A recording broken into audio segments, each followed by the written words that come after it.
El sistema cardiovascular es aquel que lleva sangre y linfa hacia los tejidos del cuerpo y de regreso. Consiste en una bomba representada por el corazón y los vasos sanguíneos, que provee la ruta por la cual circula la sangre desde una parte del cuerpo hacia otra. El corazón está situado de forma oblicua en la cavidad torácica y desplazado hacia la izquierda en el mediastino medio o anterior, un espacio delimitado por el esternón, la columna vertebral, el diafragma y los pulmones. Está rodeado por un saco fibroso resistente denominado pericardio, a través del cual el corazón está firmemente adherido al diafragma y a los órganos adyacentes que se encuentran en la cavidad torácica. El corazón presenta cuatro cavidades: los atrios o aurículas derecha e izquierda y los ventrículos derecho e izquierdo, a través de los cuales bombea la sangre. A la salida de las cavidades hay válvulas que impiden el flujo retrógrado de la sangre. A la derecha está la válvula tricúspide, y esta se abre para permitir que la sangre fluya desde la aurícula derecha hacia el ventrículo derecho. Luego se cierra para evitar que la sangre fluya en dirección opuesta. A la izquierda está la válvula mitral o bicúspide, y se abre para permitir que la sangre fluya desde la aurícula izquierda hacia el ventrículo izquierdo. Luego se cierra para evitar que la sangre fluya en la dirección opuesta. Las cuerdas tendinosas son cuerdas delgadas y resistentes que conectan los bordes de las válvulas a los músculos papilares que se encuentran en las paredes de los ventrículos. Su principal función es evitar que las válvulas se abran hacia atrás durante la contracción de los ventrículos, asegurando que la sangre fluya en una sola dirección. Un tabique interauricular y uno interventricular separan los lados derecho e izquierdo del corazón. El corazón y los vasos sanguíneos presentan dos vías de circulación: la sistémica y la pulmonar. La circulación sistémica, también conocida como circulación mayor, es un proceso esencial para mantenernos vivos, ya que proporciona el oxígeno y los nutrientes necesarios para el funcionamiento de nuestras células y eliminar los productos de desecho. Pero, ¿cómo se da? La circulación sistémica comienza en el ventrículo izquierdo del corazón. Este ventrículo bombea la sangre oxigenada hacia la aorta, la arteria más grande del cuerpo. La aorta se ramifica en una red de arterias más pequeñas que transportan la sangre a todo el cuerpo. Estas arterias se dividen en arteriolas, que a su vez se conectan a capilares, los vasos sanguíneos más pequeños. En los capilares se produce el intercambio de oxígeno y nutrientes desde la sangre hacia las células, y de dióxido de carbono y productos de desecho desde las células hacia la sangre. La sangre desoxigenada regresa al corazón a través de las vénulas, que se unen para formar venas más grandes. Las venas, cava superior e inferior, llevan la sangre de vuelta al atrio derecho del corazón. Desde el atrio derecho, la sangre pasa al ventrículo derecho, donde comienza la circulación pulmonar, el otro circuito principal del sistema circulatorio. La circulación pulmonar tiene como función principal el transportar la sangre desoxigenada desde el corazón hacia los pulmones, donde se carga de oxígeno, y luego llevarla de vuelta al corazón. Este proceso es esencial para la respiración y el intercambio de gases en el cuerpo. Pero ¿cómo se da? La circulación pulmonar comienza en el ventrículo derecho del corazón. Este ventrículo bombea la sangre desoxigenada hacia la arteria pulmonar. La arteria pulmonar se divide en dos ramas, una para cada pulmón. En los pulmones, la sangre fluye a través de capilares, los vasos sanguíneos más pequeños, que rodean los alvéolos, las diminutas bolsas de aire en los pulmones. Aquí, la sangre libera dióxido de carbono y recoge oxígeno. La sangre oxigenada regresa al corazón a través de las venas pulmonares, que se unen para formar cuatro venas pulmonares principales. Estas llevan la sangre de vuelta al atrio izquierdo del corazón. Desde el atrio izquierdo, la sangre pasa al ventrículo izquierdo, donde comienza la circulación sistémica. Capas del corazón. Epicardio, también conocida como capa visceral, es una capa simple de células mesoteliales y tejido conjuntivo laxo subyacente con adipocitos. Los vasos sanguíneos y nervios que irrigan e inervan el corazón Se encuentran en el epicardio y están rodeados por tejido adiposo pardo que protege al corazón. Existe además una capa parietal que reviste la superficie interna del pericardio. Esto quiere decir que hay un espacio que contiene una cantidad mínima de líquido seroso entre las capas visceral y parietal de la serosa pericárdica. Miocardio. Está formado por músculo cardíaco, el principal componente del corazón. El miocardio de las aurículas es más delgado que el de los ventrículos debido a la presión necesaria para bombear la sangre. Está compuesto de tres tipos de células. 1. Cardiomiocitos comunes o miocárdico banal. Tienen forma de huso y poseen discos intercalares, con núcleos centrales, algunas pueden ser binucleadas y sus fibras con forma de pantalón. 2. Células nodales. Son células especializadas que generan y conducen el impulso nervioso. Ejemplo, fibras de Purkinje. Sus características histológicas son células fusiformes, núcleos únicos y centrales, y no se forman diadas. Tercero, las células mioendocrinas, que secretan factor natriurético auricular, cardiodilatina y atriopeptina que disminuyen la tensión arterial. Endocardio. Consta de una capa interna de endotelio, epitelio plano simple, y tejido conjuntivo subendotelial, una capa media de tejido conjuntivo denso y regular, rico en fibras colágenas y elastina y células de músculo liso, y una capa más profunda denominada subendocárdica, que está constituida por las fibras de Purkinje y tejido conjuntivo laxo. Sistema de conducción. Para hablar del sistema de conducción, es importante aclarar que el corazón es capaz de latir sin ningún estímulo directo del sistema nervioso mediante impulsos eléctricos. Para que el corazón actúe como una bomba eficaz, es necesario que las aurículas y los ventrículos se contraigan de manera rítmica y coordinada. Los impulsos eléctricos que estimulan las contracciones cardíacas se inician y propagan por acción del sistema de conducción cardíaco. La frecuencia de la despolarización del músculo cardíaco varía. La más rápida corresponde a las aurículas y la más lenta a los ventrículos. El pulso cardíaco normal del corazón lleva un ritmo de 60 a 100 latidos por minuto en reposo. El sistema de conducción cardíaco consta de dos nodos, el sino auricular y el aurículo ventricular. El nodo sino auricular, ubicado en la aurícula derecha, es como el marcapasos natural del corazón y es el que genera los impulsos eléctricos. El nodo auriculoventricular se encuentra entre la unión de las aurículas y los ventrículos, y su función es retrasar los impulsos eléctricos del nodo sinoauricular para permitir que las aurículas se contraigan antes que los ventrículos. Luego está el haz de His, que es una estructura que se divide en dos ramas, derecha e izquierda, y lleva los impulsos eléctricos a los ventrículos. Como último están las fibras de Purkinje, una red que se extiende por todo el músculo cardíaco de los ventrículos.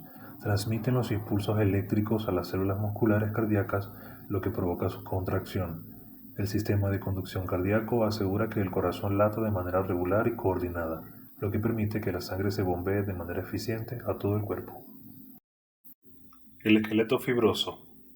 El esqueleto fibroso, histológicamente, está constituido por tejido conjuntivo denso y regular, rico en colágeno y funciona como un elemento central de fijación para las fibras musculares del corazón. También está constituido por cuatro anillos fibrosos que se ubican en los ventrículos alrededor de los orificios valvulares, dos trígonos fibrosos y una porción membranosa. Estos trígonos fibrosos se encargan de conectar la porción membranosa del tabique interventricular con los anillos, y va a constituir además una banda fibrosa que separa los ventrículos de las aurículas. Tienen funciones muy importantes tales como servir de punto de inserción para las valvas tricúspide y mitral. Esto es importante porque permite que el flujo sanguíneo vaya en una sola dirección. Otra función es el soporte mecánico, ya que impide que el corazón colapse durante la contracción. Y su principal función es ser aislante eléctrico, ya que impide el libre flujo de impulsos eléctricos entre aurículas y ventrículos. El sistema cardiovascular también está constituido por vasos sanguíneos. Estos vasos están dispuestos en circuitos. El circuito eferente o arterias se encarga de recoger la sangre del corazón y distribuirla en el organismo. El circuito aferente, venas, traen de regreso la sangre desoxigenada al corazón. Al igual que el corazón, los vasos sanguíneos van a tener tres capas: la túnica íntima, que es la capa más interna, túnica media y túnica adventicia, que es la capa más externa. Las arterias se clasifican de la siguiente manera: arterias de gran calibre o elásticas, arterias de mediano calibre o muscular y arterias de pequeño calibre o arteriolas. Características de las arterias. Son de luz redondeada, la luz predomina sobre la pared. Las túnicas presentan límites bien definidos por la presencia de la lámina de elastina interna y lámina de elastina externa. Las arterias de gran calibre o arterias elásticas reciben este nombre debido a que en su túnica media tienen abundantes fibras elásticas. Esto permite que tenga una distensión durante la contracción y transporte sanguíneo continuo. Se pueden encontrar cerca del corazón como la arteria aorta. En su estructura histológica, su túnica íntima está constituida por un endotelio, epitelio plano simple con núcleos alargados. Los núcleos son fibroblastos y macrófagos. Tienen abundantes fibras elásticas y colágenas. Tienen una capa llamada lámina de elastina interna que separa la túnica íntima de la media y es poco visible con tinciones de hematoxilina y eosina. Túnica media muy desarrollada con matriz extracelular, rica en proteoglicanos y fibras colágenos tipo 1, 3 y 4. Tiene pocas fibras musculares y una capa llamada limitante elastina externa, que separa la túnica media de la adventicia. Túnica adventicia constituida por tejido conjuntivo laxo y vasos que forman el vasa vasorum y la nerva vasorum, que se encargan de irrigar e inervar la pared arterial. Arterias de mediano calibre o musculares. Se encargan de distribuir la sangre a los distintos lugares del organismo. Ejemplo, la arteria humeral. También es conocida como arteria muscular debido a que en su túnica media tiene abundantes fibras musculares. Histológicamente está constituida de la siguiente manera. Túnica íntima tiene una lámina de elastina interna bien desarrollada y discontinua. Separa la túnica íntima de la media. El endotelio tiene células musculares lisas y este permite uniones mioendoteliales a través de las cuales se logra el acoplamiento metabólico del endotelio. Túnica media tiene abundantes músculo liso, matriz extracelular con abundantes proteoglicanos, fibras elásticas y colágeno. Debido al proteoglicano, convierten las células en más sintéticas contráctiles. La lámina de elastina externa es prominente y discontinua.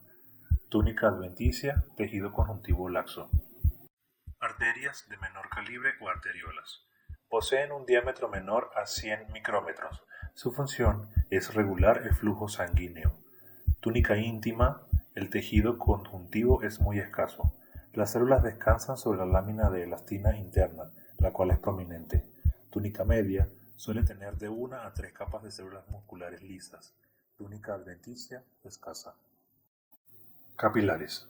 Los capilares se forman solo por endotelio y membrana basal. Pueden estar cubiertos por pericitos, los cuales le dan sustento al capilar.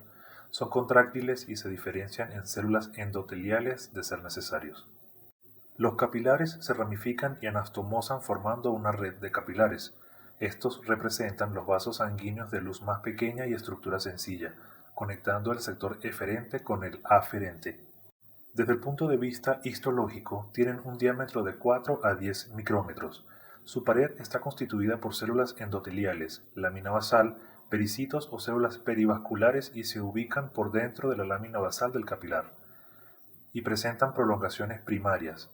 Algunas pueden ser en sentido circunferencial y otras en sentido longitudinal. Son células contráctiles por lo que pueden aumentar o disminuir la circulación de la sangre a través del lecho capilar. Las células musculares lisas son sustituidas por pericitos. Tiene la siguiente clasificación: capilares continuos, fenestrados y sinusoides. Capilares continuos son los más abundantes. Se pueden encontrar en el tejido muscular, conjuntivo y encéfalo. Se caracteriza porque sus células endoteliales se encuentran unidas entre sí por fascias ocludens. Por fuera de ellas una lámina basal continua y puede o no tener pericitos. Capilares fenestrados se caracterizan porque sus células endoteliales presentan fenestraciones o poros de 60 a 70 micrómetros cerrados o no por un diafragma. Lámina basal continua, suelen estar en los riñones, glándulas endocrinas, intestino, etc. Capilares sinusoides. Las células endoteliales se encuentran separadas permitiendo el libre intercambio con el medio intersticial. La lámina basal es discontinua. Se pueden apreciar células fagocíticas como los macrófagos. Se observa mayormente en órganos con paso libre de moléculas como el hígado. Venas. Vía eferente, luz alargada e irregular. La pared predomina sobre la luz. Los límites entre las túnicas no están bien definidas. Prevalece la túnica adventicia. Manejan más volumen y presentan válvulas. Las clasificaciones de las venas son gran calibre, mediano calibre y pequeño calibre. Venas de gran calibre. Están constituidas por una túnica íntima que contiene endotelio y tejido subendotelial escaso. No posee lámina de elastina interna. Túnica media casi no se puede apreciar. Túnica adventicia muy desarrollada. Contiene un tejido conjuntivo laxo y células musculares lisas. Se puede apreciar la vasa vasorum y nerva vasorum. Venas de mediano calibre. La túnica íntima está constituido por un endotelio y tejido subendotelial escaso. No se observa lámina de elastina interna. Túnica media contiene células musculares lisas dispuestas circularmente y fibras colágenas. La túnica adventicia es la capa con mayor grosor formada por tejido conjuntivo laxo y células musculares lisas. Venas de pequeño calibre o vénulas. Se caracterizan por presentar un endotelio, lámina basal y pericito. Lo único que lo diferencia de un capilar es su diámetro, ya que las vénulas son más grandes. Tienen un diámetro de 20 micrómetros. Su constitución histológica es la siguiente: túnica íntima, endotelio con su membrana basal, tejido conjuntivo subendotelial y músculo liso. Túnica media, entre 2 a 3 capas de músculo liso. Túnica de adventicia, tejido conjuntivo con fibras de colágeno, más gruesas que la túnica media.